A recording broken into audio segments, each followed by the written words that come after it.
الحمد لله الحمد لله نحمده ونستعينه ونستغفره ونؤمن به ونتوكل عليه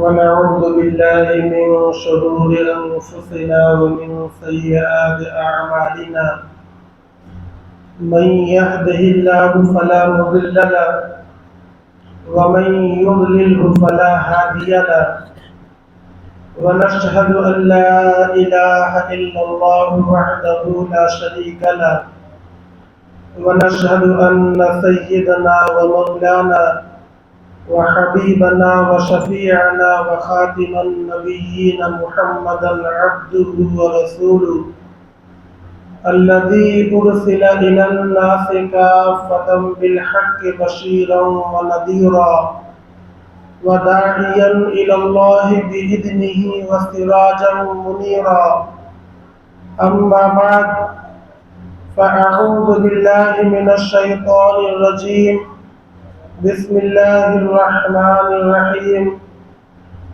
والذين جاءوا من بعدهم يقولون ربنا اغفر لنا ولإخواننا الذين سبقونا بالإيمان ولا تجعل في قلوبنا غلا للذين آمنوا ربنا إنك رؤوف رحيم. وقال الله تبارك وتعالى والسابقون السابقون أولئك المقربون.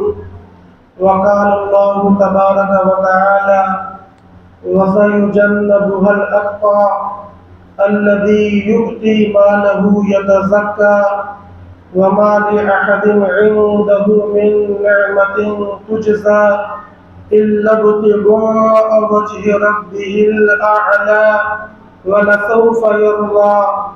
صدق الله العلي العظيم.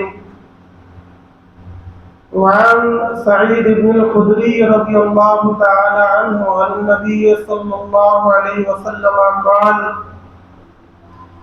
إن من أمن الناس علي في صحبته وماله أبو بكر رضي الله عنه ولو كنت متخذا خليلا لاتخذت أبا بكر خليلا. وفي رواية لو كنت متخذا خليلا غير ربي لاتخذت أبا بكر خليلا. ولكن أخوة الإسلام ومودته ولا تبقين في المسجد خوخة إلا خوخة أبي بكر رضي الله تعالى عنه. رب اشرح لي صدري ويسر لي أمري واحلل عقدة من لساني يفقهوا قولي. اللهم صل وسلم دائما أبدا على حبيبك خير الخلق كلهم. معزز سامعین، قابل احترام بزرگوں، معزز علماء کرام، نوجوان دوستوں اور ساتھیوں،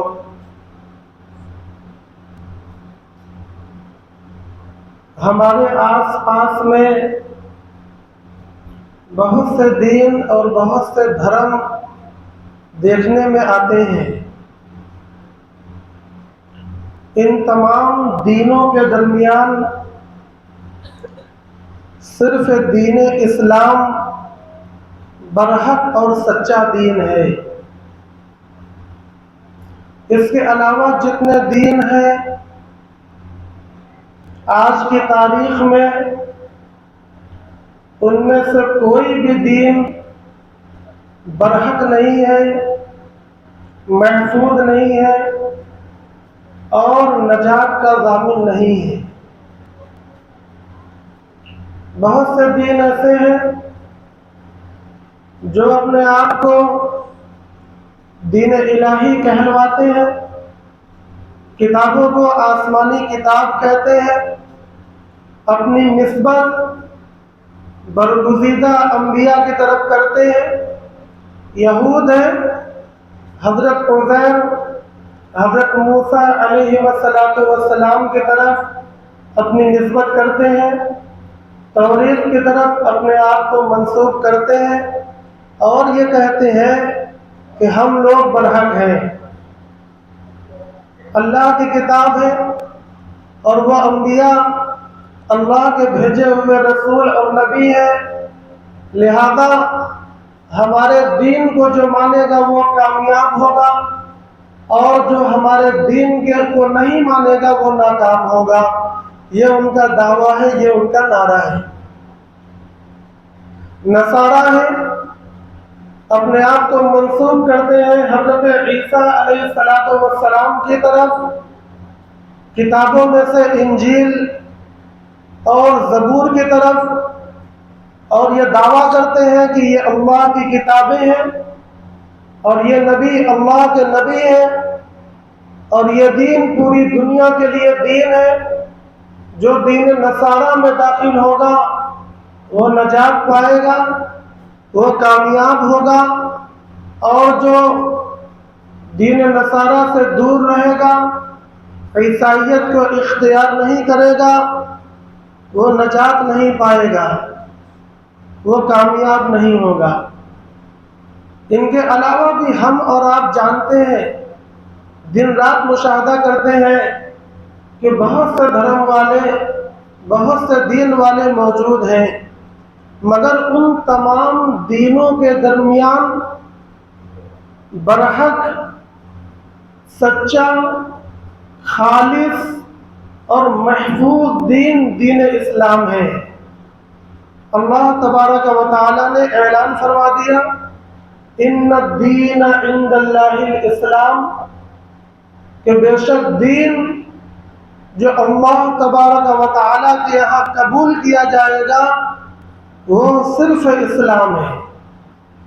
وَمَن يَبْتَغِ غَيْرَ الْإِسْلَامِ دِينًا فَلَن يُقْبَلَ مِنْهُ، اور اسلام کو چھوڑ کر کسی اور کو دین کو اختیار کرنے والا اس کو ہرگز قبول نہیں کیا جائے گا۔ جس طریقے سے بہت سے دینوں کے درمیان میں ایک دین سچا ہے، دین اسلام سچا ہے، اسی طریقے سے دین کے اندر داخل ہونے کے بعد پھر بہت سے شعبے بن گئے جن کو ہم لوگ مسلک کہتے ہیں۔ بہت سے مسلک بن گئے، ان مسلک، تمام مسلکوں کے درمیان مسلک اہل سنت والجماعت یہ سچا، محفوظ اور نجات کا ضامن مسلک ہے۔ پہلے جو بیان کیا گیا وہ دائرہ کفر و ایمان تھا، اور بعد میں جو بیان کیا جا رہا ہے یہ دائرہ بدعت و ہدایت ہے۔ اگر دھرم کے درمیان، دینوں کے درمیان موازنہ کیا جائے تو ایک طرف جتنے دین ہیں ان تمام دینوں کو ماننے والے کافر، مشرک اور ملحد قرار پائیں گے، صرف دین اسلام کو ماننے والے مسلمان کہلاتے ہیں، مسلمان مانے جائیں گے۔ اسی طریقے سے اسلام کے اندر داخل ہونے کے بعد مسلمانوں کے درمیان جو مسلکی اعتبار سے اختلافات ہوئے، ان تمام اختلافات میں بہت سے فرقے بنے۔ ان تمام فرقوں میں آپ ایک بات دیکھیں گے کہ سب کے سب اپنے آپ کو قرآن کی طرف منسوب کرتے ہیں، اپنے آپ کو رسول اللہ صلی اللہ علیہ وسلم کی طرف ہی منسوب کرتے ہیں، اپنے آپ کو دلائل اور احادیث مبارکہ کی طرف ہی منسوب کرتے ہیں، مگر ان تمام نسبتوں کے باوجود، تمام انتسابوں کے باوجود، ان تمام مسلکوں کے درمیان کامیابی اور نجات پانے والا مسلک صرف اور صرف اہل سنت والجماعت ہے۔ جیسے تمام مذہبوں کے درمیان مذہب اسلام ہے، ویسے ہی تمام مسلکوں کے درمیان مسلک اہل سنت والجماعت ہے۔ ہم تمام لوگ الحمدللہ مذہب کے درمیان مذہب اسلام کو ماننے والے ہیں، اور مسلکوں کے درمیان مسلک اہل سنت والجماعت کو ماننے والے ہیں۔ اور یہ اللہ تبارک و تعالی نے محض اپنے فضل و احسان سے ہمیں عطا فرمایا ہے۔ ہمیں تو کوئی جانکاری نہیں تھی، ہم نے تو کبھی مانگا نہیں، ہمیں کوئی احساس نہیں تھا، مگر اللہ تبارک و تعالیٰ کا شکر و احسان ہے کہ اس نے ہمیں ایسی جگہ ایسے مقام پر پیدا کیا کہ خود بخود ہدایت ہمارے مقدر میں آئی ہے۔ اس لیے ہمیں ان ہدایتوں کا بہت احترام کرنا چاہیے، ان ہدایتوں کی بہت قدر کرنی چاہیے، اللہ تبارک و تعالیٰ کا شکر و احسان ادا کرتے رہنا چاہیے، اور اللہ رب العزت سے مانگنا بھی چاہیے۔ ایک بات یہ سمجھیں کہ مذہب اور مسلک ان دونوں کی بنیاد عقائد پر ہوتی ہے، نظریات پر ہوتی ہے، ان دونوں کی بنیاد مسائل پر نہیں ہوتے ہیں۔ جن کے عقیدے اچھے ان کا دین اچھا، جن کے نظریات اچھے ان کا دین اچھا، اور جن کے عقیدے اور نظریات باطل ہیں تو ان کا دین بھی باطل ہے۔ اسی طریقے سے تمام مسلکوں کے درمیان جن کے عقائد اور نظریات اچھے ہیں وہ مسلک بھی اچھا ہے، اور جن کے عقائد اور نظریات باطل ہیں، جن کے عقائد اور نظریات غلط ہیں، ان کا مسلک بھی باطل اور غلط قرار پائے گا۔ وجہ کیا ہے کہ جو مذہب اور مسلک ہوتے ہیں یہ کس پر تعمیر ہوتے ہیں، ان کی نیو کیا ہوتی ہے، ان کی بنیاد کیا ہوتی ہے، وہ میں نے آپ کو سمجھایا کہ در حقیقت ان کی بنیاد، ان کے ریڑھ کی ہڈی عقائد اور نظریات ہوا کرتے ہیں۔ آپ دیکھیں کہ اسلام کے علاوہ جتنے بھی مذاہب ہیں وہ کیوں غلط ہیں؟ کیا ہمارے اور آپ کے کہنے سے غلط ہو گئے؟ نہیں، ان کے عقائد اور ان کے نظریات غلطی پر مبنی ہیں، باطل چیزوں پر مبنی ہیں، اس لیے وہ عقائد و نظریات غلط قرار پائے۔ اگر یہود کی بات لیں تو وہ حضرت عزیر کو خدا کہتے ہیں، اور آپ جانتے ہیں کہ اس دنیا میں اس کائنات کا بنانے والا، اس کائنات میں خدا صرف اور صرف ایک ہے، خدا دو ہو ہی نہیں سکتا۔ آپ نے ایک نظم پڑھی ہوگی، اگر دو خدا ہوتے سنسار میں، اگر دو خدا ہوتے سنسار میں تو دونوں جدا ہوتے سنسار میں، ادھر ایک کہتا کہ میری سنو، ادھر ایک کہتا میاں چپ رہو۔ اس طریقے سے یہ پورا کارخانہ عالم تباہ و برباد ہو جاتا۔ کبھی آپ عقلی طور پر غور کریں گے تو ایک سے زیادہ خدا یہ محال ہے، یہ ممکن بھی نہیں ہے۔ لہذا ان کا عقیدہ یہ بنا کہ اللہ کے ساتھ ساتھ حضرت عزیر بھی خدا ہے، ان سے یہ غلطی ہوئی، لہذا اس غلطی کی بنیاد پر ان کا مذہب غلط قرار دے دیا گیا۔ اللہ تبارک و تعالیٰ نے ان کو کفار و مشرکین کا خطاب فرمایا۔ مذہب نصارہ ہے، حضرت عیسیٰ علیہ السلام کے ماننے والے، ان کا یہ کہنا ہے کہ اللہ تبارک و تعالی اور حضرت عیسیٰ علیہ السلام اور روح الامین حضرت جبرائیل یہ تینوں خدا ہیں، اور یہ تینوں مل کر ایک ہیں۔ خدا تین ہیں اور تینوں مل کر ایک ہیں، یہ ان کے فلسفے ہیں۔ ابھی سردست یہ بیان کرنا ہے کہ ان لوگوں نے بھی اپنے مذہب کی بنیاد ایک سے زیادہ خدا پر رکھی، لہذا ان کے نظریات باطل ہیں۔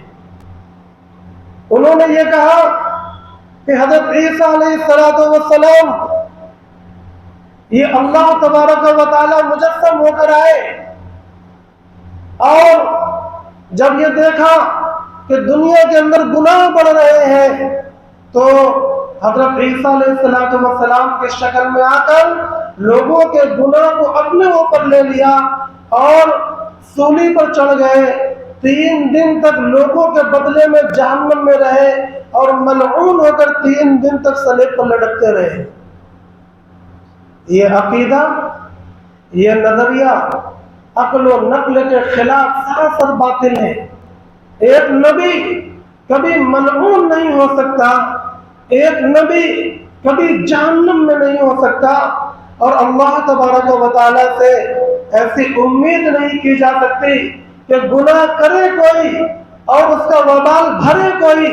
یہ اللہ تبارک و تعالی کے عدل و انصاف کے خلاف ہے۔ دنیا میں بھی اگر کوئی ایسا کرے کہ آپ کے 2 بیٹے ہوں، آپ کے چند بیٹے ہوں، ایک بیٹا بہت فرما بردار، دن رات خدمت گزاری کرتا ہے، کوئی کسر چھوڑ کر نہیں رکھتا، اور ایک بیٹا بہت نافرمان، کوئی تکلیف چھوڑ کر نہیں رکھتا، اب باپ یہ کرنے لگے کہ جو فرما بردار ہے اس کو گھر سے نکال دے، اس کو سزا دینے لگے، اور جو نافرمان ہے اس کو انعامات سے نوازنے لگے، تو دنیا کی کوئی بھی عقل اس سے گوارا نہیں کر سکتی۔ بادشاہ ہے اور اس کے مقرر وزیر ہے، اس کے ملک میں ڈاکو بھی ہے، تو ایسا کبھی نہیں ہو سکتا کہ ڈاکو کی سزا وزیر کو دے دی جائے اور وزیر کا انعام ڈاکوؤں کو دے دیا جائے۔ یہ بادشاہ یہ منصف نہیں کہلائے گا، یہ عقل مند نہیں کہلائے گا، یہ حکمت والا نہیں کہلائے گا۔ اللہ تبارک و تعالی علیم ہے، اللہ خبیر ہے، اللہ حکیم ہے، کیسے ان سے یہ امید کی جا سکتی ہے کہ گناہ کرے کوئی اور وبال بھرے کوئی؟ یہ ممکن نہیں ہے۔ اس لیے میں نے یہ سمجھایا کہ ان کے عقائد غلط ہیں، ان کے نظریات غلط ہیں، جس کی بنیاد پر ان کا دھرم، ان کا مذہب بھی غلط قرار پایا۔ اس کے علاوہ دنیا میں جتنے بھی مذاہب ہیں وہ غلط نظریات و عقائد پر ہی مبنی ہیں۔ بالکل یہی حال مسلک کی بھی ہوتی ہے، بالکل یہی حال جب ہم مسلک کے اندر آتے ہیں۔ مسلمانوں کے درمیان جو فرقے بنے، اور یہ فرقے بننے ہی تھے، اللہ کے نبی صلی اللہ علیہ وسلم نے پیشین گوئی فرمائی تھی کہ بنو اسرائیل میں 72 بنے تھے، میری امت میں 73 بنیں گے، ان 73 کے درمیان نجات پانے والی جماعت وہ ہوگی جو میرے اور میرے صحابہ کے راستے پر ہوگی۔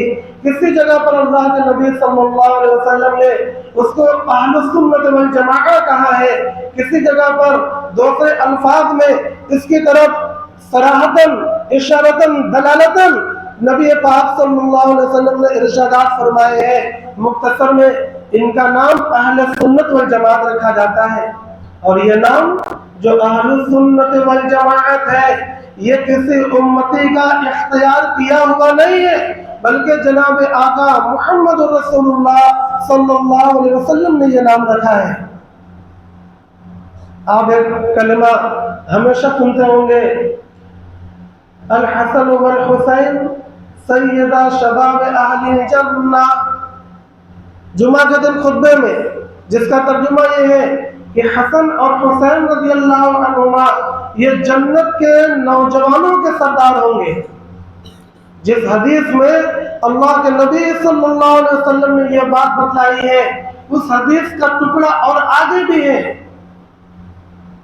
جب حضرت حسین رضی اللہ تعالیٰ عنہ کوفہ کی طرف سفر فرما رہے تھے، راستے میں انہوں نے ایک جگہ پر خطبہ دیا تھا اور اس حدیث کو مکمل پڑھ کر سنایا تھا، جس کا ایک ٹکڑا یہ ہے کہ یعنی آخرت کے اعتبار سے وہ جنت کے نوجوانوں کے سردار ہوں گے، مگر دنیا میں یہ دونوں بزرگان دین حضرت حسن اور حسین رضی اللہ عنہما اہل سنت والجماعت کے سردار ہیں۔ یہ اللہ کے نبی صلی اللہ علیہ وسلم نے فرمایا تھا۔ تو یہ جو اہل سنت والجماعت ہے، یہ نام اللہ کے نبی صلی اللہ علیہ وسلم کا دیا ہوا ہے۔ اس کے علاوہ جتنے بھی مسلک ہیں ان میں سے کسی کا نام بھی جناب آقا محمد رسول اللہ صلی اللہ علیہ وسلم کا دیا ہوا نہیں ہے۔ اب ایک بات سمجھ میں آئی کہ اہل سنت والجماعت کے علاوہ جتنے بھی اور مسالک ہیں ان کے عقائد اور ان کے نظریات غلطی اور باطلیت پر مبنی ہے۔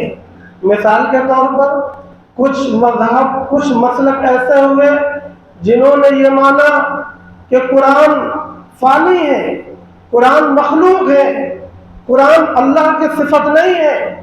ان کا تذکرہ حضرت امام بخاری رحمۃ اللہ علیہ نے اپنی کتاب صحیح بخاری کے اندر بیان کر کے ان کا رد فرمایا ہے۔ ایک فرقہ جہمیہ ہوا، ایک فرقہ قدریہ ہوا، اس طریقے سے بہت سے فرقے نکلے۔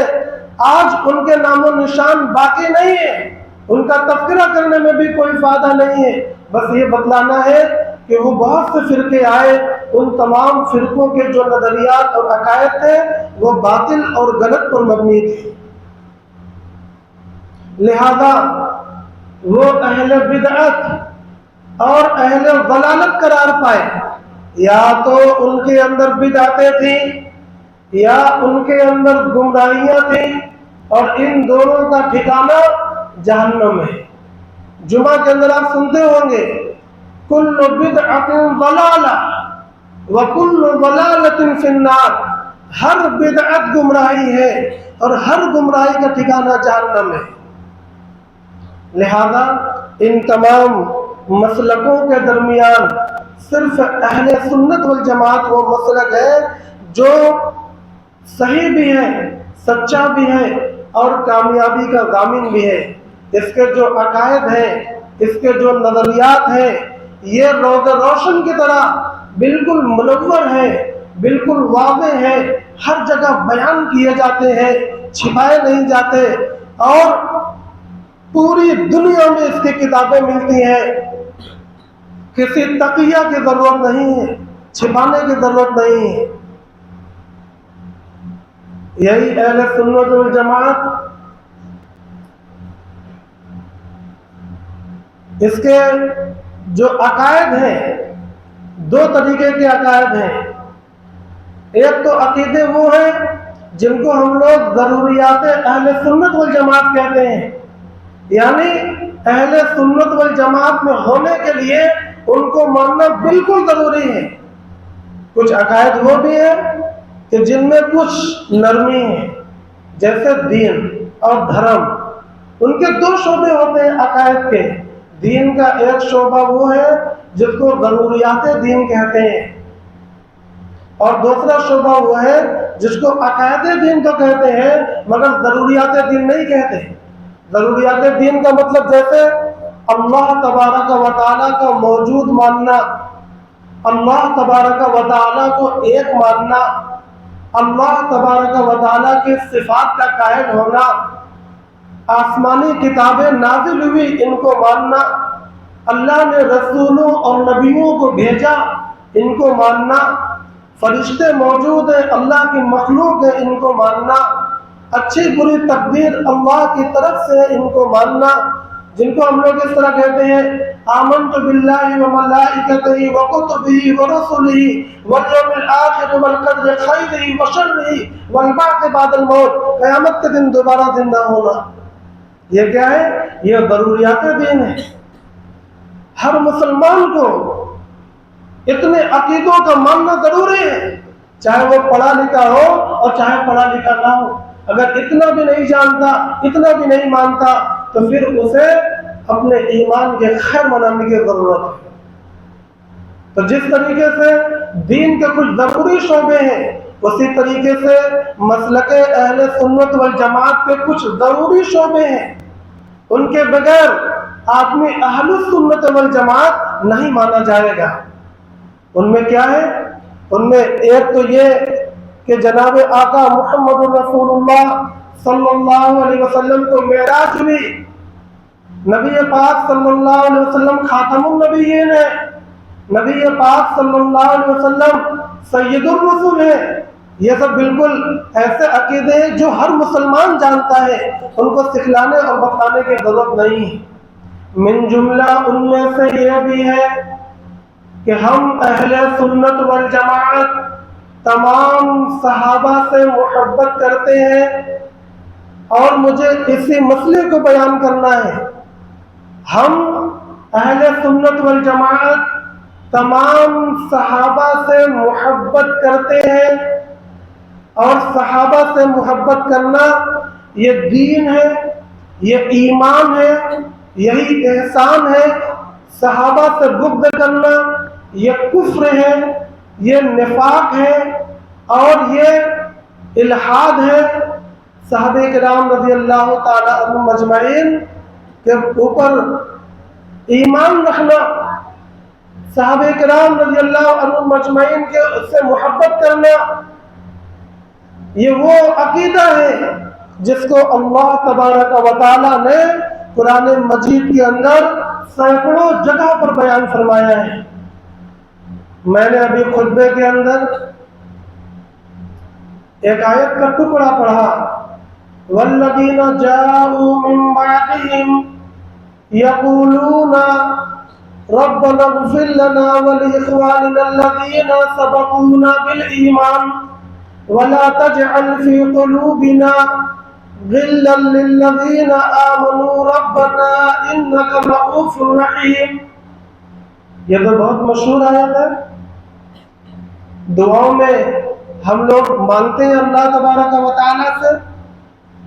اس آیت کے ٹکڑے میں کیا کہا جا رہا ہے، آپ ذرا اس کو سماعت فرمائیں۔ ان سے پہلے تذکرہ ہے قرآن مجید میں مہاجرین کا، اور اس کے بعد تذکرہ ہے انصار کا، اور ان کے بعد تذکرہ ہے والذین جاءوا من بعدہم یقولون ربنا اغفر لنا کا۔ یہ بڑی خاص ترتیب ہے جو اللہ تبارک و تعالی نے قرآن مجید کے اندر بیان فرمائی ہے۔ پہلے تذکرہ کیا مہاجرین کا، جو السابقون الاولون ہے، السابقون الاولین اولون من المہاجرین والانصار والذین اتبعوہم، یہ تیسرا مقام۔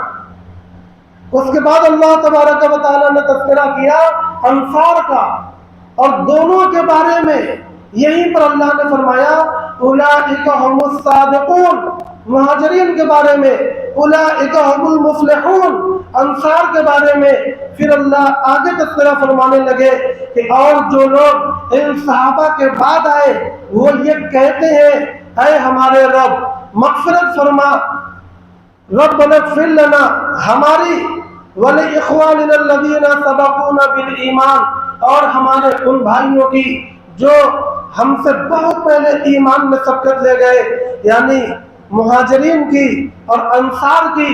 ان سے مراد صحابہ کرام رضی اللہ عنہم اجمعین ہے، پوری امت کے علماء کا اس میں اتفاق ہے، کسی کا اس میں اختلاف نہیں ہے۔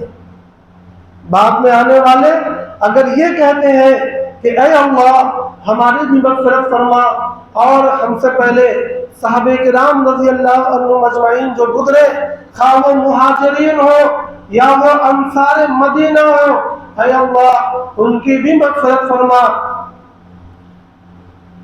ربنا اغفر لنا ولإخواننا الذين سبقونا بالإيمان ولا تجعل في قلوبنا غلا للذين آمنوا، اور اے اللہ ہمارے دلوں میں ان کے لیے کوئی حسد اور کوئی کینہ پیدا نہ فرما۔ غلا للذین آمنوا انکا، کیا ہے آگے؟ ربنا انکا رؤوف الرحیم، اے ہمارے رب بے شک آپ رؤوف الرحیم ہیں۔ یہ کیا ہے؟ یہ قرآن کی تعلیم ہے۔ کیا بتلا رہی ہے؟ کہ ہمیں صحابہ کرام رضی اللہ تعالی عنہم اجمعین کے بارے میں اللہ تبارک و تعالیٰ سے دعائیں خیر کرنا ہے۔ ایک جگہ اللہ تبارک و تعالیٰ نے ارشاد فرمایا کُلًّا وعد اللہ الحسنى، ان میں سے ہر ایک صحابہ سے ہم نے حسنہ یعنی جنت کا وعدہ کر رکھا ہے۔ اللہ تبارک و تعالیٰ نے کسی صحابی کو مستثنا نہیں فرمایا، کسی صحابی کو الگ نہیں فرمایا۔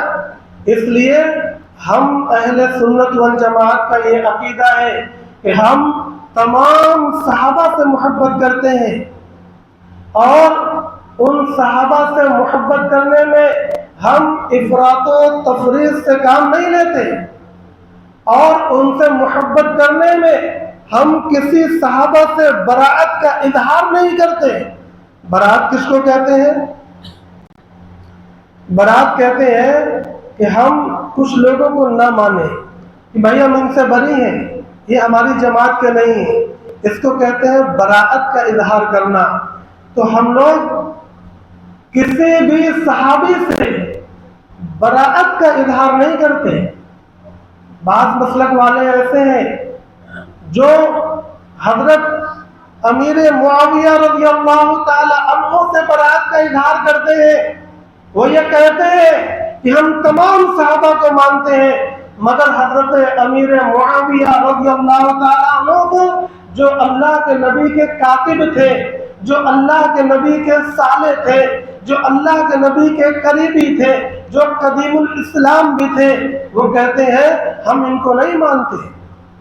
اللہ کے نبی صلی اللہ علیہ وسلم نے ان کو دعائیں دی ہیں، ان کے بارے میں بشارتیں دی ہیں، اور یہ فرمایا ہے کہ اے اللہ معاویہ کو آپ مہدی بھی بنا دیجئے، معاویہ کو ہادی بھی بنا دیجئے، اے اللہ معاویہ کے پیٹ کو علم سے بھر دیجئے، اے اللہ معاویہ کے فیوض کو پھیلا دیجئے۔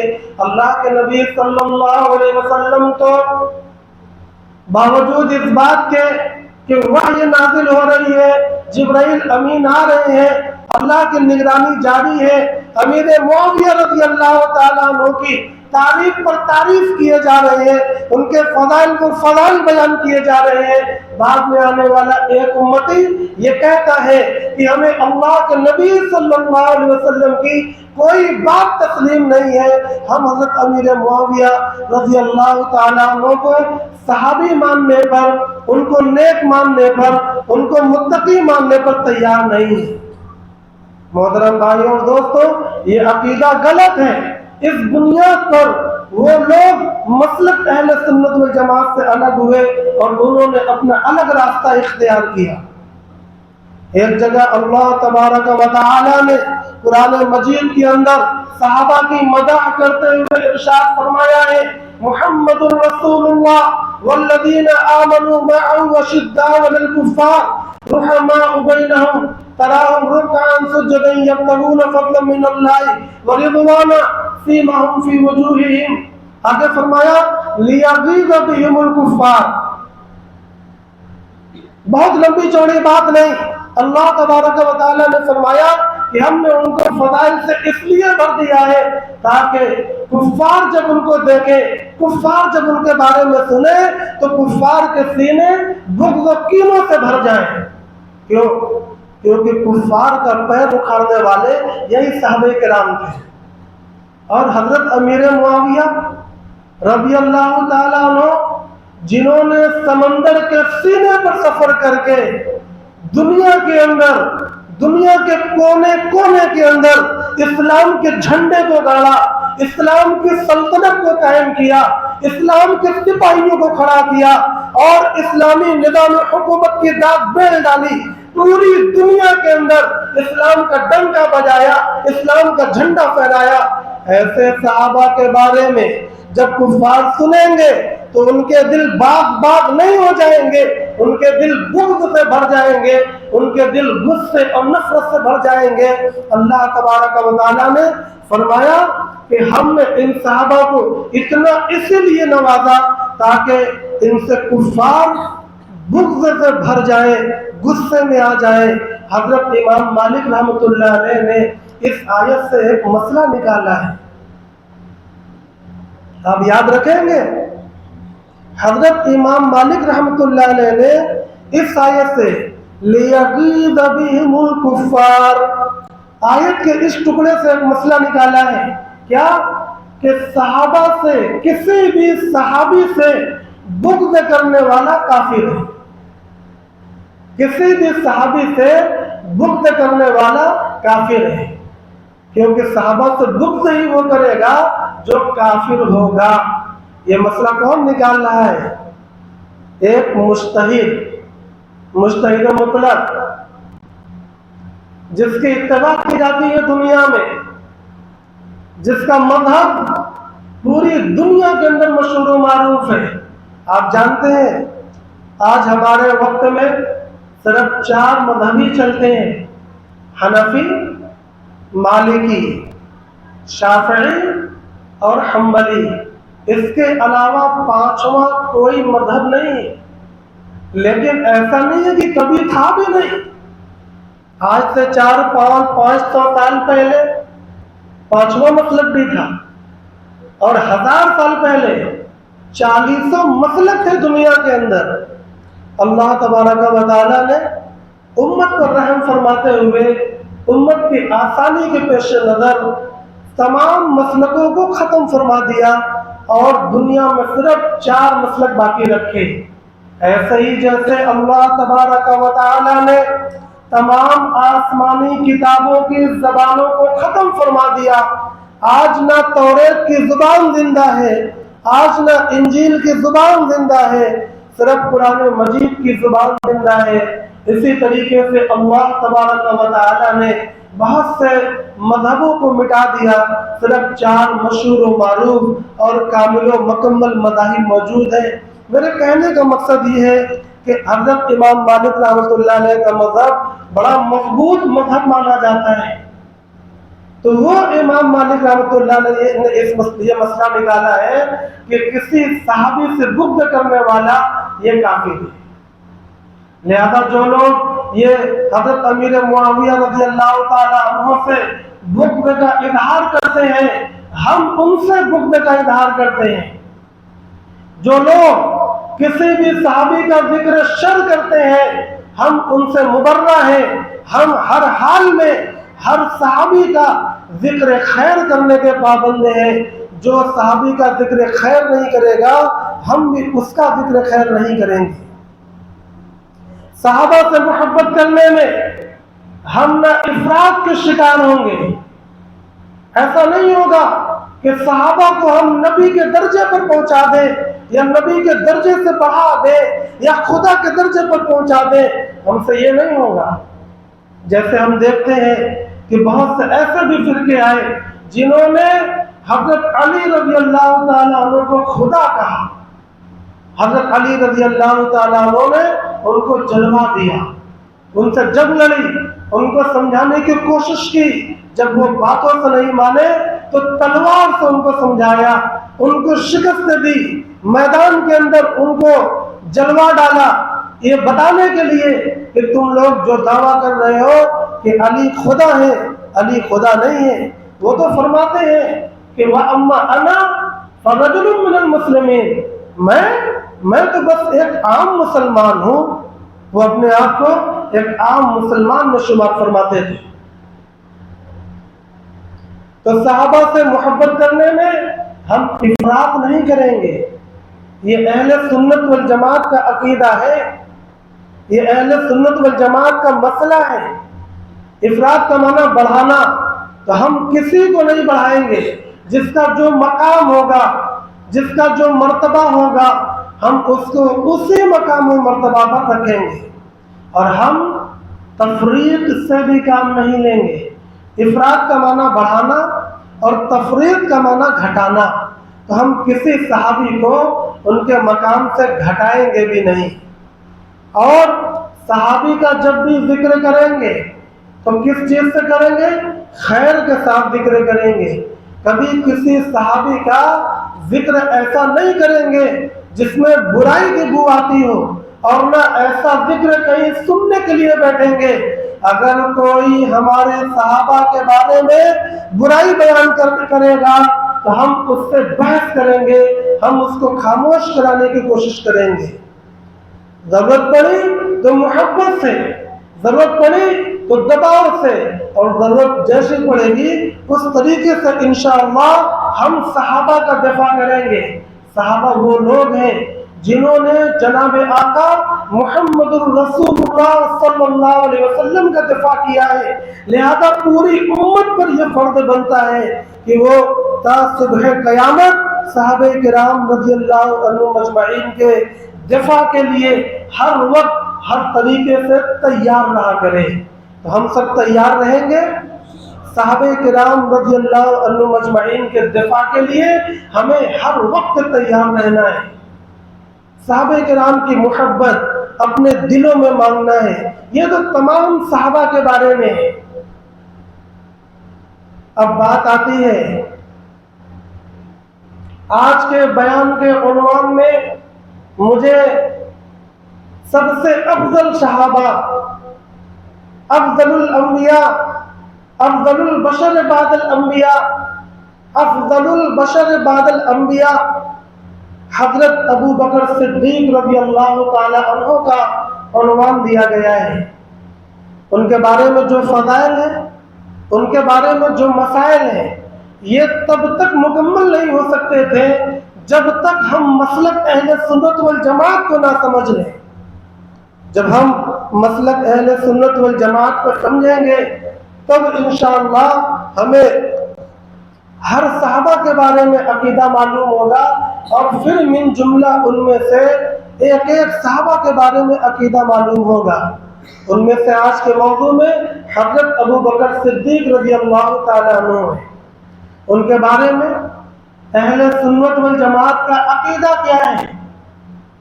تو یاد رکھیں، ان کے بارے میں علامہ سعد الدین تفتازانی رحمۃ اللہ علیہ نے، جنہوں نے اہل سنت والجماعت کے عقیدے کی کتاب لکھی، اور علامہ طحاوی رحمۃ اللہ علیہ نے، جنہوں نے عقیدے کی کتاب لکھی، اور حضرت امام اعظم ابو حنیفہ رحمۃ اللہ علیہ نے، جنہوں نے عقیدے کی کتاب لکھی الفقہ الاکبر کے نام سے۔ یہ تمام عقیدے کی کتاب لکھنے والے اپنی کتاب میں حضرت ابو بکر صدیق رضی اللہ تعالیٰ عنہ کے بارے میں لکھتے ہیں، افضل البشر بعد الانبیاء ابو بکر رضی اللہ تعالیٰ عنہ۔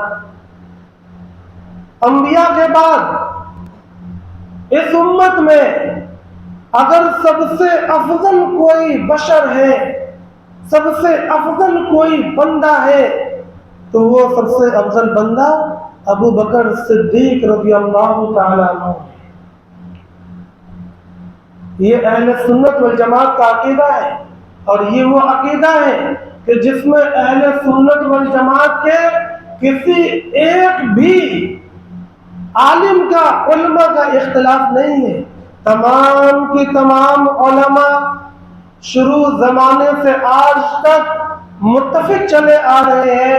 اسی اتفاق کو اجماع کہتے ہیں، اور اجماع دلیل قطعی ہوا کرتا ہے، لہذا نتیجہ یہ نکلا کہ قطعی دلیل سے یہ ثابت ہے کہ حضرت ابو بکر صدیق رضی اللہ تعالی عنہ امت کے اندر سب سے زیادہ افضل انسان ہے۔ کسی کی افضلیت کیسے معلوم ہوتی ہے؟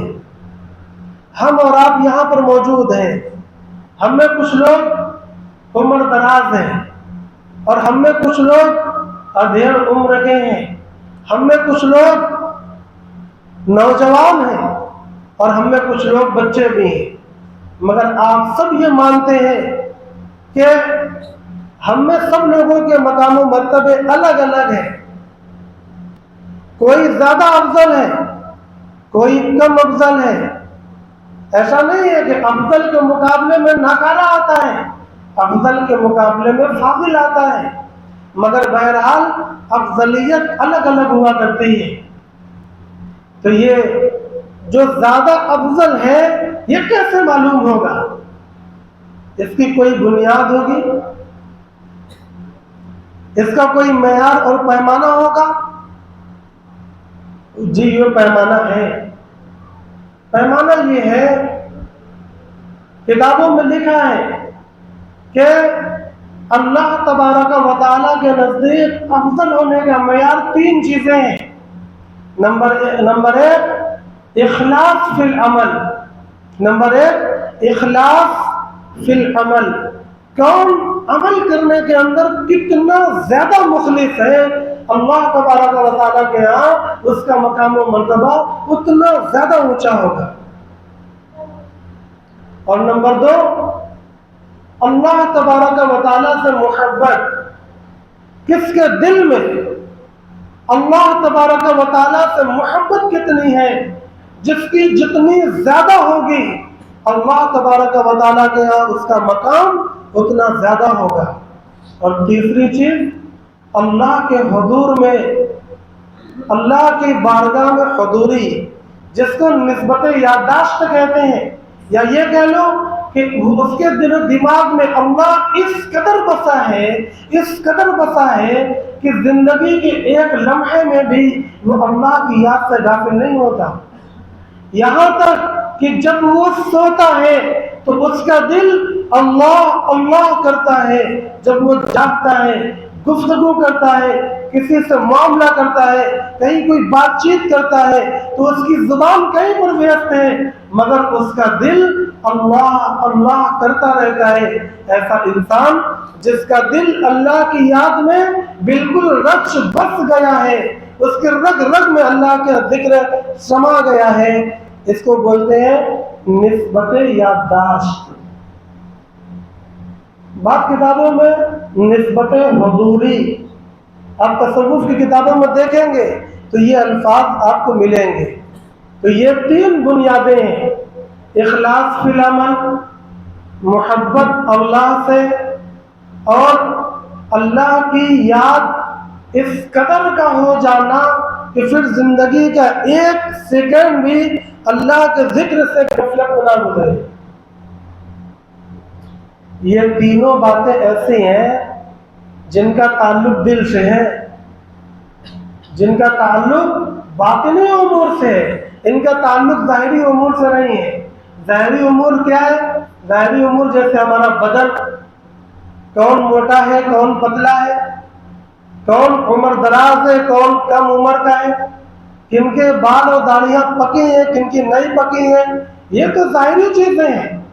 لیکن جو تین چیزیں بیان کی گئیں یہ باطنی چیزیں ہیں، اور باطنی چیزیں بغیر بتلائے کبھی بھی معلوم نہیں ہوتی، باطنی چیزیں بغیر بتلائے معلوم نہیں ہوتی۔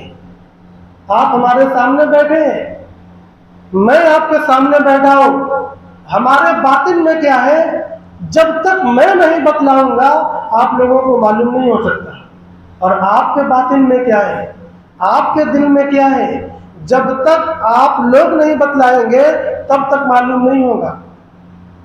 جبکہ ہم لوگ کتنے قریب ہیں، اگر اور بھی قریب ہو جائے اور سینے سے سینہ یوں چپکا کر ملا لے، میں کہتا ہوں تب بھی بغیر بتائے معلوم نہیں ہوگا، ہے کہ نہیں؟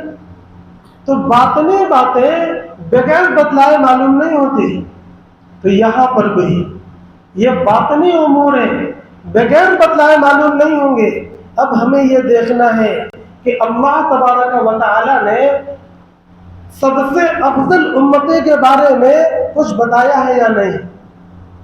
ہمیں یہ دیکھنا ہے کہ جناب آقا محمد الرسول اللہ صلی اللہ علیہ وسلم نے سب سے افضل امتی کے بارے میں کچھ بتلایا ہے یا نہیں۔ اب ہمیں یہ دیکھنا ہے کہ صحابہ کرام رضی اللہ عنہم اجمعین کی جماعت نے سب سے افضل نبی، سب سے افضل امتی کے بارے میں کچھ بتایا ہے یا نہیں۔ اگر بتایا ہے تو پھر مسئلہ بالکل واضح اور صاف ہو جائے گا۔ چلتے ہیں قرآن کی طرف، دیکھتے ہیں کہ اللہ تبارک و تعالیٰ کیا ارشاد فرما رہے ہیں۔ قرآن مجید میں اللہ تبارک و تعالیٰ نے ارشاد فرمایا اِلَّا تَنْصُرُوهُ فَقَدْ نَصَرَهُ اللَّهُ إِذْ أَخْرَجَهُ الَّذِينَ كَفَرُوا ثَانِيَ اثْنَيْنِ إِذْ هُمَا فِي الْغَارِ إِذْ يَقُولُ لِصَاحِبِهِ لَا تَحْزَنْ إِنَّ اللَّهَ مَعَنَا۔ کوئی بتائے گا یہ آیتیں کس سورت کی ہیں؟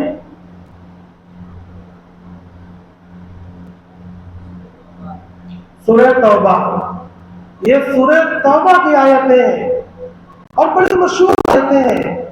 غار کے اندر جناب آقا محمد الرسول اللہ صلی اللہ علیہ وسلم حضرت ابو بکر صدیق رضی اللہ تعالیٰ عنہ کے ساتھ ہجرت کے موقع پر قیام فرماتے ہیں. اسی کا منظر اللہ تبارک و تعالیٰ کھینچ رہے ہیں. الا تنصروا، اے روئے زمین والوں، اگر تم نبی کی مدد نہیں کرو گے، فقد نصرہ اللہ، تو سن رکھو اللہ تبارک و تعالی نے ان کی مدد کر دی ہے. اذ اخرجہ الذین کفروا، جب کافروں نے ان کو ان کے دیار سے نکالا ہے. ثانی اثنان فی الغار، ثانی اثنین، وہ دونوں لوگ، دونوں کے دونوں، اذ ہما فی الغار، جبکہ وہ دونوں غار میں تھے.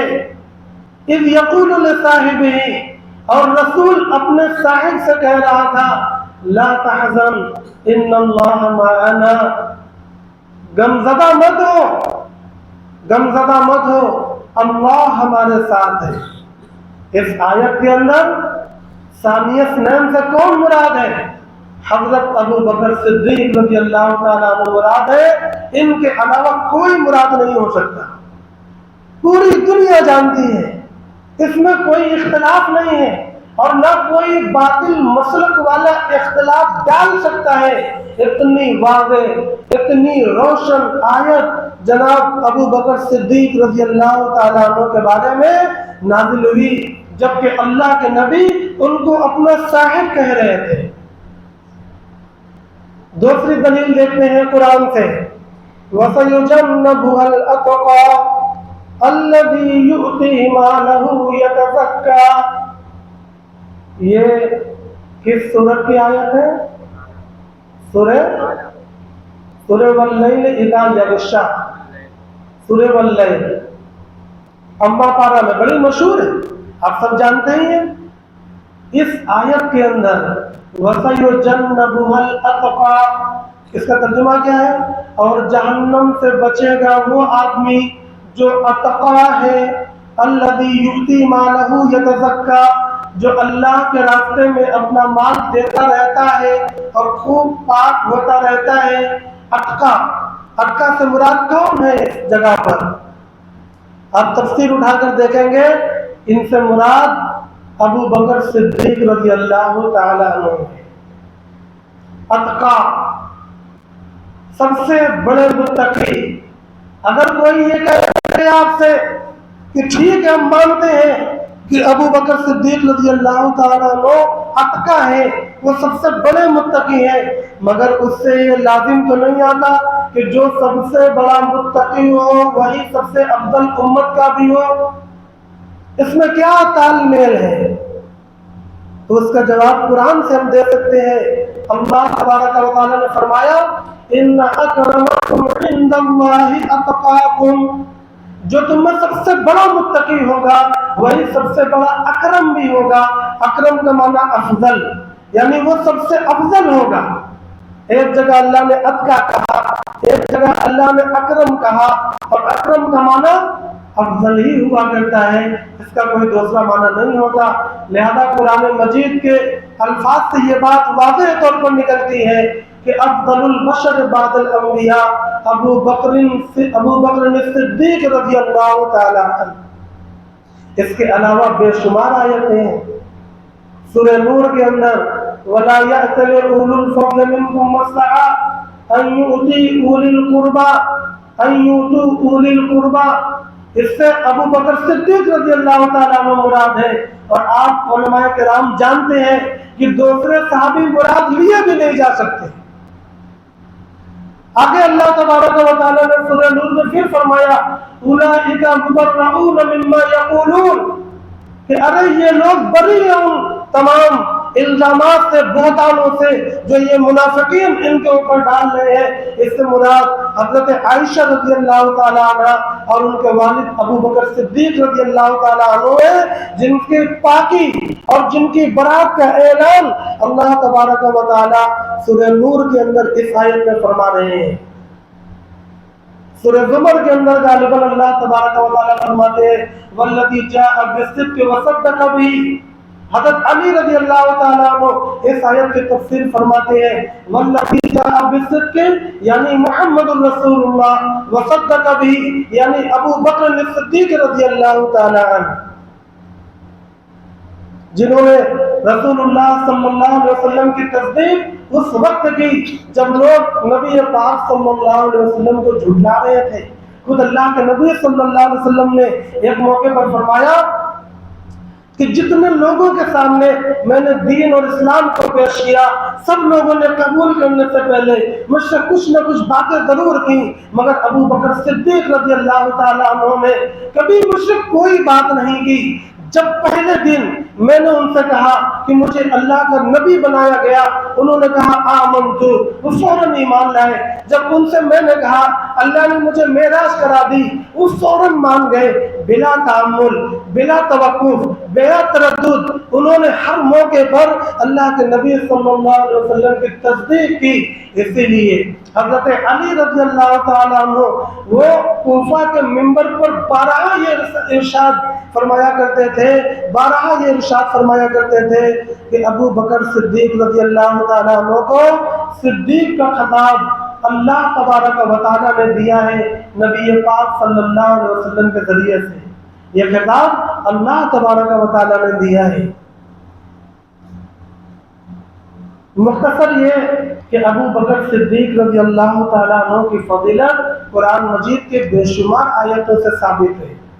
اب کتنی سننا چاہتے ہیں، وقت محدود ہو جائے گا.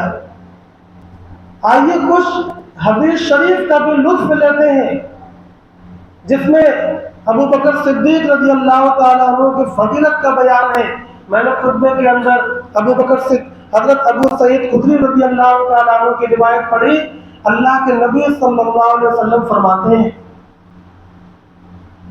ان من امن الناس علیہ فی صحبتہ و مالہ ابو بکر.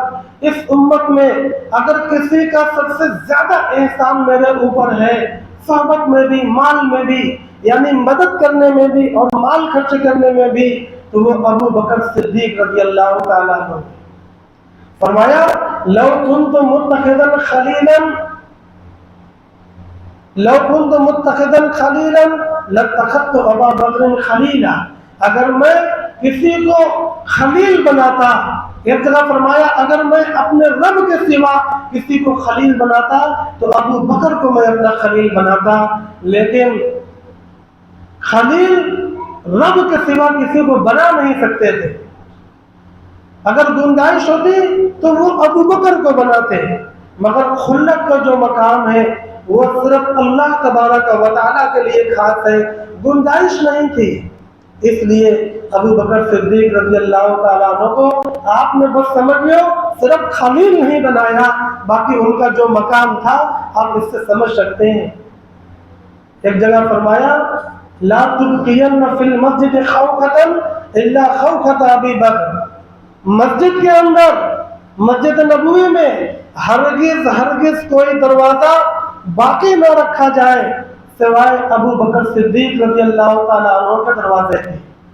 لہذا اللہ کے نبی صلی اللہ علیہ وسلم کے بعد تمام دروازے ہٹا دیے گئے، صرف ابو بکر صدیق رضی اللہ تعالیٰ عنہ کا دروازہ باقی رکھا گیا تھا. اللہ کے نبی صلی اللہ علیہ وسلم نے ارشاد فرمایا تھا. حضرت عائشہ رضی اللہ تعالیٰ عنہ کی روایت ہے، وہ فرماتی ہیں کہ اللہ کے نبی صلی اللہ علیہ وسلم نے ایک دن مجھ سے کہا کہ اے عائشہ اپنے والد ابو بکر اور اپنے بھائی عبد الرحمن کو بلا لاؤ تاکہ میں ان کے لیے کچھ لکھ دوں.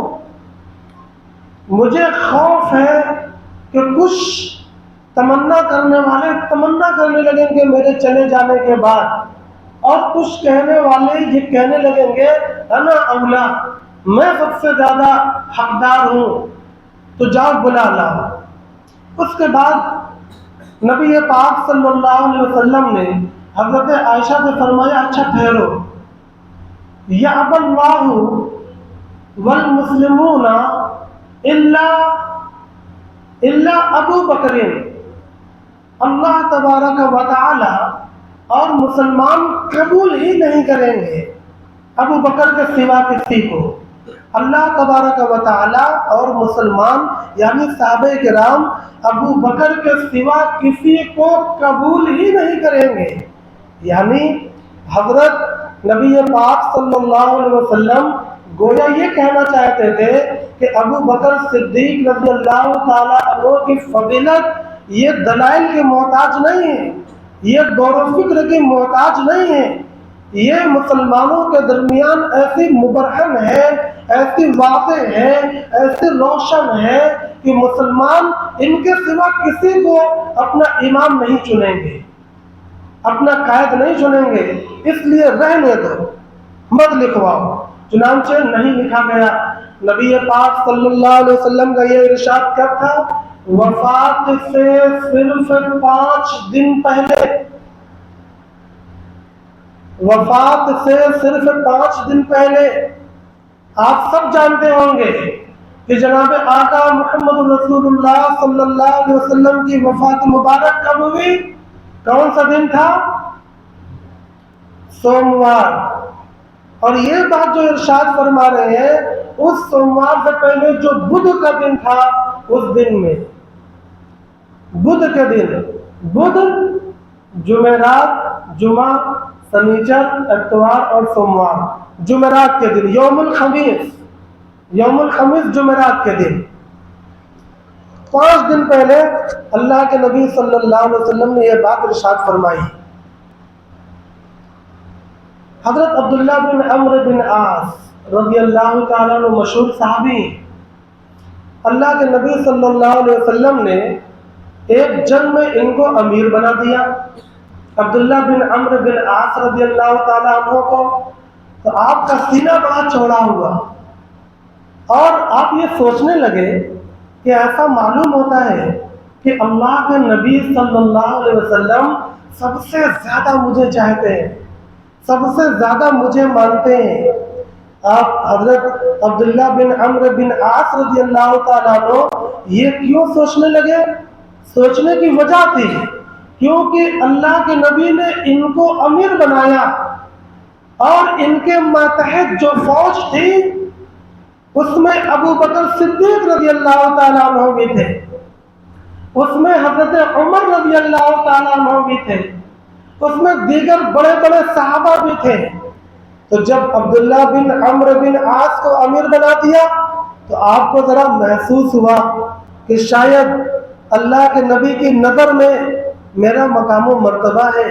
چنانچہ وہ گئے، فوج بار کھڑے، عبداللہ بن عمرو بن عاص اللہ کے نبی کے پاس گئے اور کہنے لگے یا رسول اللہ ای الناس خیر الیک، اے اللہ کے نبی آپ کے نزدیک سب سے بہتر کون انسان ہے؟ اللہ کے نبی صلی اللہ علیہ وسلم نے فرمایا عائشہ. کہنے لگے من الرجال، مردوں میں بتائیے، مردوں میں بتائیے. نبی صلی اللہ علیہ وسلم نے فرمایا ابو بکر. عبداللہ بن عمرو بن عاص کو توقع نہیں تھی. کہا ثم، پھر اس کے بعد کون؟ فرمایا عمر. اب یہ سوچنے لگے اچھا وہ لوگ تو میرے ماتحت میں ہیں. اس کے بعد انہوں نے سوچا کہ اگر میں اسی طرح پوچھتا چلا گیا تو ایسا نہ ہو کہ میرا نمبر سب سے آخر میں رکھ دیا جائے. فرمایا اس لیے میں خاموش ہو گیا. تو عبداللہ بن عمرو بن عاص رضی اللہ تعالیٰ عنہ کی روایت سے کیا پتا چلا؟ اللہ کے نبی صلی اللہ علیہ وسلم کی زبان مبارک سے کہ افضل البشر بعد الانبیاء ابو بکر، پھر عمر. محمد ابن الحنفیہ آپ نے نام سنا ہے؟ حضرت علی رضی اللہ تعالیٰ عنہ کے کتنے صاحبزادے تھے؟ آج آپ دیکھیں سڑکوں پر تمام محلے میں حضرت علی کو چاہنے والے، حضرت حسن و حسین رضی اللہ عنہما کو چاہنے والے، مگر ایسے چاہنے والے ہیں کہ وہ نہ ہوتے تو بہتر تھا۔ نہ حضرت علی کی سیرت معلوم، نہ حضرت حسن حسین کی سیرت معلوم، نہ ان کا مزاج اور عقیدہ معلوم، نہ ان سے کوئی مشابہت، نہ ان سے کوئی مناسبت، نہ ان سے کوئی موافقت۔ کہاں وہ آسمان کے چاند ستارے اور کہاں یہ زمین کی گندگیاں، یہ کوئی نسبت نہیں رکھتے۔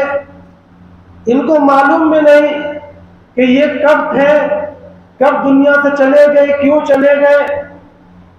سر دست میں یہ عرض کر رہا تھا کہ محمد ابن الحنفیہ یہ بھی حضرت علی رضی اللہ تعالیٰ عنہ کے بیٹے ہیں، یہ بھی حضرت علی رضی اللہ تعالیٰ عنہ کے بیٹے ہیں۔ ہاں، حسن اور حسین یہ دونوں حضرت فاطمہ کے پیٹ سے تھے، اور ایک اور لڑکے تھے حسن حسین کے بھائی جن کا نام محسن تھا، جن کا بچپن میں انتقال ہو گیا تھا۔ حضرت فاطمہ رضی اللہ تعالیٰ عنہ کے پیٹ سے وہ بھی تھے۔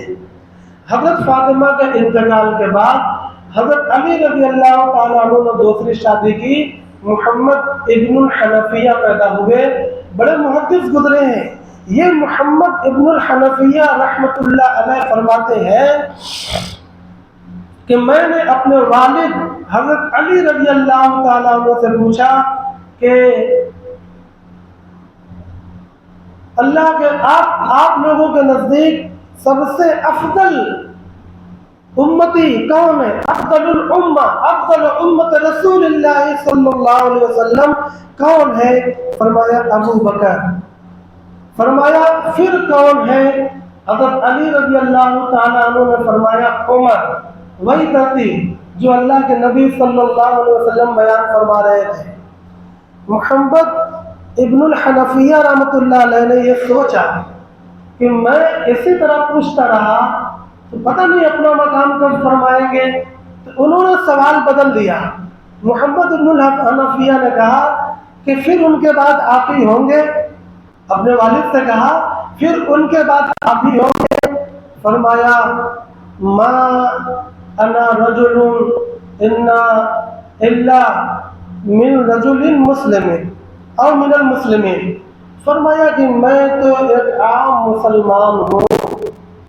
حضرت علی رضی اللہ تعالیٰ عنہ نے یہ فرمایا، در حقیقت یہ ان کی تواضع تھی، ورنہ چوتھے نمبر پر ان کا مقام ہے، یہ ان کو بھی معلوم تھا، مگر بنظر تواضع انہوں نے فرمایا کہ بھئی میں تو ایک عام مسلمان ہوں۔ تو حضرت علی رضی اللہ تعالیٰ عنہ کے زبان مبارک سے بھی آپ سن رہے ہیں، افضل البشر بعد الانبیاء ابو بکر الصدیق رضی اللہ تعالیٰ عنہ۔ بہت سی روایتیں ہیں، بہت سے واقعات ہیں، اتنے لمبے ہیں کہ ایک رات پورا بیان کیا جائے تب بھی ابو بکر صدیق رضی اللہ تعالیٰ عنہ کے فضیلت کے دلائل ختم نہیں ہوں گے۔ سردست میں چند بدیہی باتیں بیان کر کے اپنی بات کو ختم کرتا ہوں۔ کچھ ایسی باتیں اللہ تبارک و تعالیٰ نے اس دنیا میں رونما فرما دی، کچھ ایسے واقعات اللہ نے کر دیے کہ رہتی دنیا تک کسی کو شک و شبہ نہیں ہو سکتا، کوئی گمراہ نہیں ہو سکتا۔ اہل سنت والجماعت کے مسلک سے اگر اس کو کوئی ہٹانا چاہے تو وہ ہٹ بھی نہیں سکتا۔ ایسے روشن دلیلیں اللہ تبارک و تعالیٰ نے دے رکھی ہیں اس دنیا کے اندر۔ وہ کیا ہے؟ وہ یہ کہ قرآن مجید اللہ کے نبی صلی اللہ علیہ وسلم کے زمانے میں ایک جگہ پر جمع نہیں تھے۔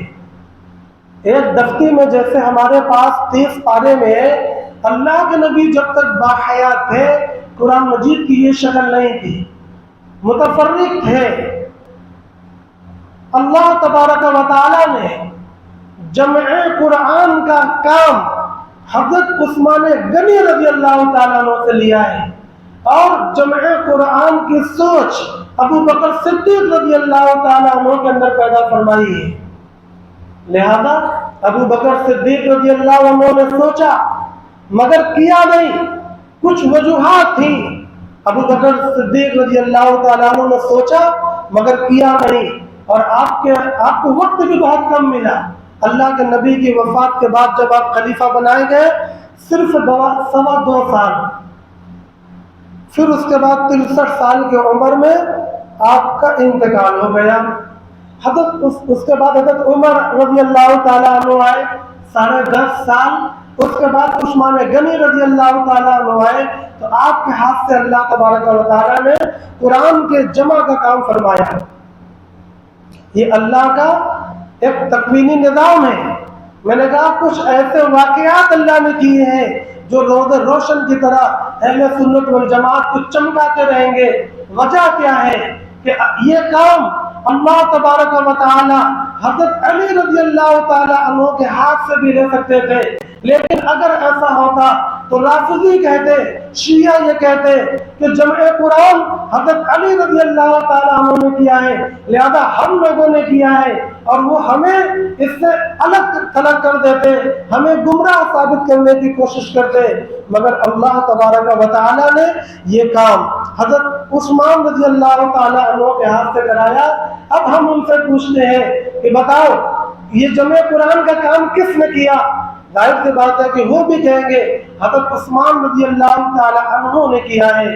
ہم یہ کہتے ہیں کہ ہم عثمان کو بھی مانتے ہیں، ہم علی کو بھی مانتے ہیں، وہ جمع کرتے تب بھی اور یہ جمع کرتے تب بھی ہمارے لیے کوئی مسئلہ نہیں تھا، لیکن ان کے لیے مسئلہ ہو جاتا، وہ اختلاف ڈال دیتے، وہ یہ کہتے کہ مسلک روافض برحق ہے، مسلک شیعہ برحق ہے۔ دیکھو ہمارے شیعہ کے امام نے قرآن مجید کو جمع کیا ہے، لیکن آج کی تاریخ میں وہ یہ نہیں کہہ سکتے، وہ یہ نہیں کہہ سکتے۔ آج ہم یہ کہتے ہیں کہ حضرت عثمان رضی اللہ تعالیٰ عنہ نے قرآن جمع کیا ہے، اور حضرت عثمان کو حضرات شیعہ ماننے پر تیار نہیں ہے۔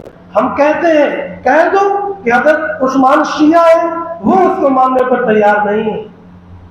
لہذا اہل سنت والجماعت کا مسلک اس جگہ بالکل واضح ہے کہ اللہ تبارک و تعالی نے جس گروہ سے جمع قرآن کا کام لیا ہے وہی گروہ حق کے راستے پر ہے، اور وہی گروہ قیامت تک حق کے راستے پر رہے گا۔ دوسرا واقعہ اللہ نے کیا رونما کیا؟ نبی پاک صلی اللہ علیہ وسلم کا انتقال ہوتا ہے۔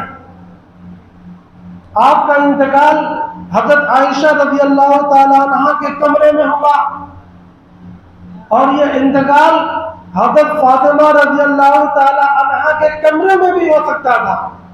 نبی پاک صلی اللہ علیہ وسلم حضرت فاطمہ کو بہت زیادہ مانتے تھے۔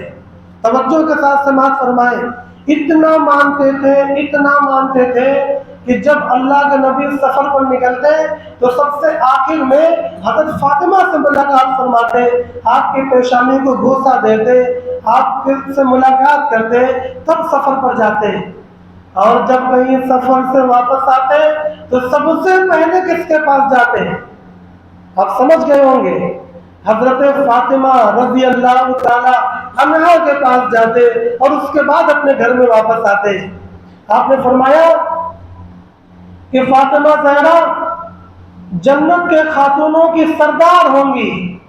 آپ نے ان کا وہ مقام و مرتبہ بیان فرمایا جن کو اتنا مانتے تھے، تو اللہ کے نبی کا انتقال ان کے حجرے میں بھی ممکن اور متوقع تھا۔ لیکن اگر ایسا ہوتا تو اختلاف پڑ جاتا۔ حضرات روافض اہل تشیع یہ کہتے کہ دیکھو ہمارے گھر میں انتقال ہوا، اللہ تبارک و تعالی نے ان حضرات کو الگ کر دیا، ہم برحق ہیں، یہ اختلاف پڑ جاتا۔ اللہ تبارک و تعالی نے حضرت عائشہ رضی اللہ تعالی عنہا کے حجرے میں نبی پاک صلی اللہ علیہ وسلم کا انتقال فرمایا، تو ہم یہ کہتے ہیں کہ ہم حضرت عائشہ رضی اللہ تعالی عنہا کو بھی مانتے ہیں، اور حضرت فاطمہ زہرا رضی اللہ تعالی عنہا کو بھی مانتے ہیں۔ ہمارے یہاں کوئی اختلاف نہیں پڑا، ہمارے یہاں کوئی اختلاف نہیں پڑا۔ اب ہم ان سے کہتے ہیں کہ اگر عائشہ رضی اللہ تعالی عنہا کو آپ لوگ شیعہ کہتے ہو تو کہو، تو وہ کہنے کے لیے تیار نہیں۔ وہ کیا کہتے ہیں؟ حضرت عائشہ رضی اللہ تعالی عنہا کے ایمان کے بارے میں وہ لوگ شک کرتے ہیں، آپ کی پاکی کے بارے میں وہ لوگ شک کرتے ہیں، آپ کی عفت کے بارے میں وہ لوگ شک کرتے ہیں، وہ ان کو اپنا نہیں مانتے نہ مانے۔ ہم یہ کہتے ہیں کہ جناب آقا محمد الرسول اللہ صلی اللہ علیہ وسلم کی وفات حضرت عائشہ رضی اللہ تعالی عنہا کے کمرے میں ہوئی ہے، اور اللہ کے نبی کا وہ مقام تھا کہ اگر مدینے کے منافقین مسجد ضرار بنا دے تو اللہ تبارک و تعالیٰ یہ فرماتے ہیں کہ وہ مسجد بنانے والے لوگ تمہارے دشمن ہیں، اس مسجد میں آپ کا قدم نہیں پڑنا چاہیے، آپ وہاں نہیں جا سکتے۔ یہ کیسے ہو سکتا ہے کہ عائشہ رضی اللہ تعالیٰ عنہ نعوذ باللہ منافق ہوتی؟ یہ کیسے ہو سکتا ہے کہ عائشہ رضی اللہ تعالیٰ عنہ نعوذ باللہ نبی کی دشمن ہوتی اور اللہ تبارک و تعالیٰ اپنے نبی کا انتقال دشمن کے کمرے میں کرا دیتا؟ محترم بھائیوں اور دوستوں، یہ عقلاً بھی محال ہے اور عادتاً بھی محال ہے۔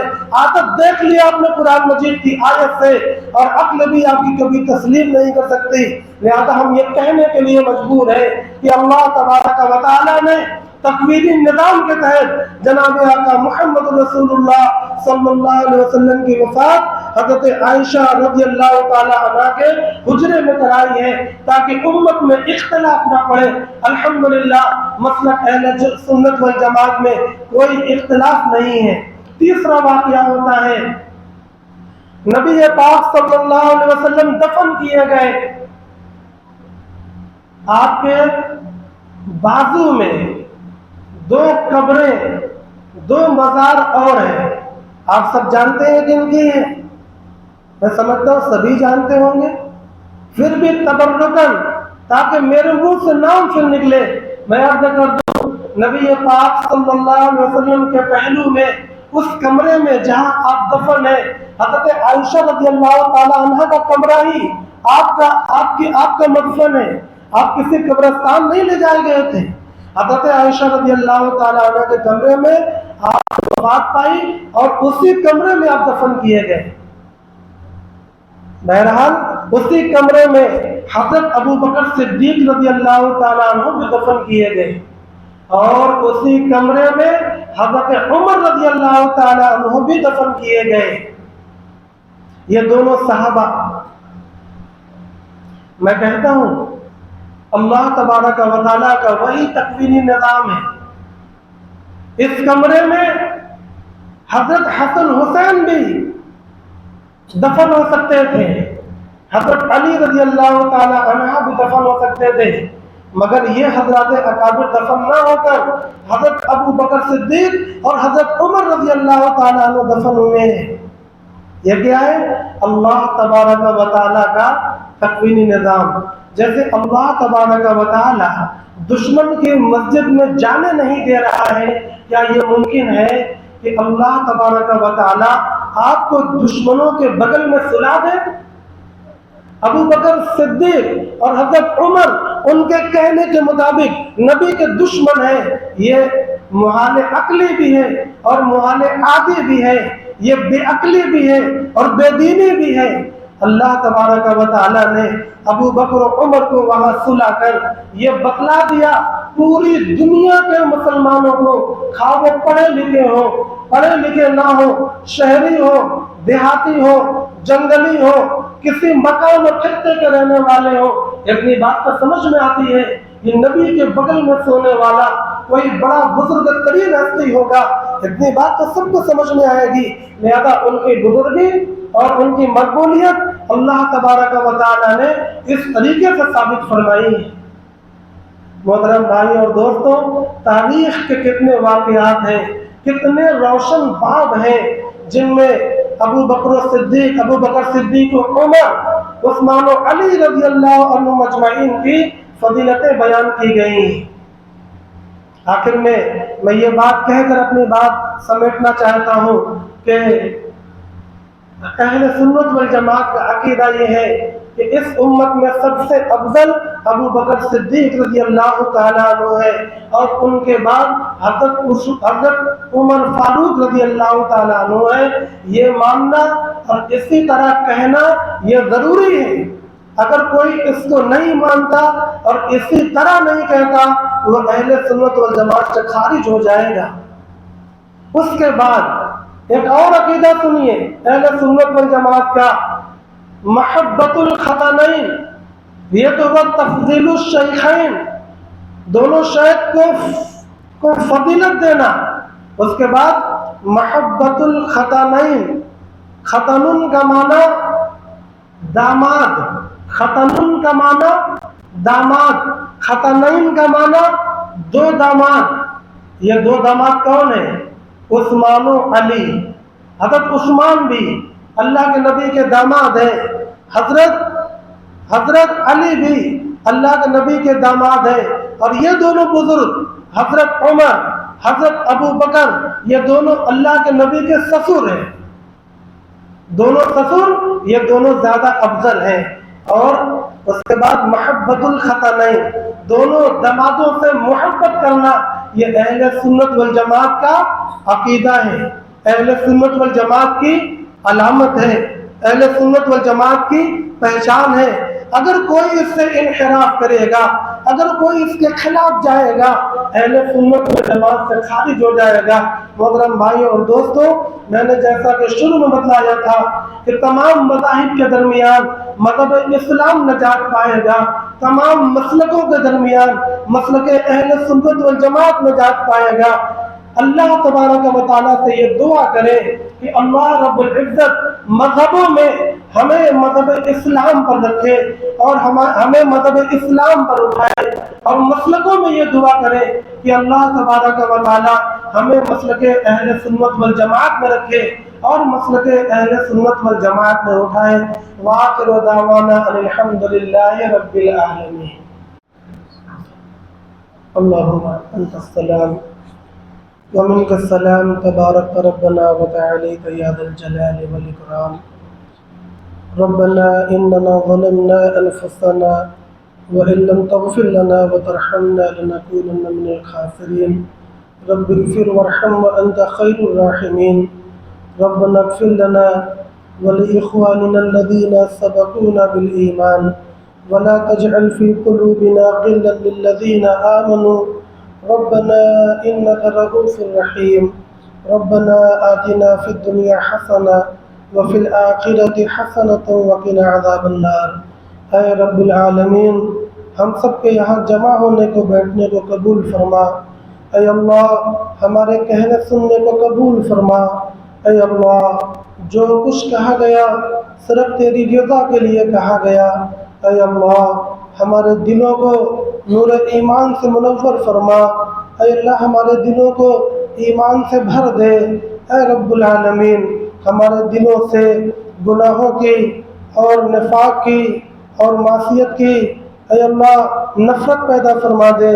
اے رب العالمین، پوری دنیا میں ہدایت کو عام فرما۔ اے اللہ، اپنے دین کا بول بالا فرما۔ اے اللہ، اپنے نبی پاک صلی اللہ علیہ وسلم کی سنتوں کو زندہ فرما۔ اے اللہ، پوری دنیا سے بدعتوں کو، گناہوں کو، کفر شرک کو، الحاد و نفاق کو ختم فرما۔ اے اللہ، جن کی قسمتوں میں ایمان و ہدایت ہے، اے اللہ ان کو ہدایت سے سرفراز فرما، اور اے اللہ جن کی قسمتوں میں نہیں ہے، اے اللہ دین سے ان کی حفاظت فرما، مسلمانوں کی ان سے حفاظت فرما۔ اے رب العالمین، اے اللہ ہم سب سے راضی ہو جا۔ اے اللہ ہمارے والدین سے راضی ہو جا۔ اے اللہ ہمارے اساتذہ سے راضی ہو جا۔ اے اللہ ہمارے تمام متعلقین سے، چاہنے والوں سے راضی ہو جا۔ اے رب العالمین، جن لوگوں نے اس جلسے کا انعقاد کیا، اے اللہ ان سے بھی راضی ہو جا، ان کی بھی مغفرت فرما۔ اے اللہ ان کو بھی اجر جمیل عطا فرما۔ اور اے اللہ جتنے لوگ بھی اس جلسے میں شریک ہوئے، جنہوں نے اجازت دیا، جنہوں نے انتظام کیا، جو لوگ جس طریقے سے بھی لگے، جو لوگ آئے، بیٹھے، سنا اور عمل کرنے کی نیت سے سنا، اے رب العالمین ہر ایک کی مغفرت فرما، ہر ایک کے گناہوں کو معاف فرما۔ اے اللہ ہم سب کو جنتی بنا۔ اے اللہ جہنمی ہونے سے بچا۔ اے اللہ حلال اور برکت والی روزی عطا فرما۔ اے اللہ جو لوگ بے کاروبار ہیں ان کو کاروبار عطا فرما دے۔ اے اللہ جن کی ضروریات ہے غیر سے ان کی ضرورتوں کو پورا فرما دے۔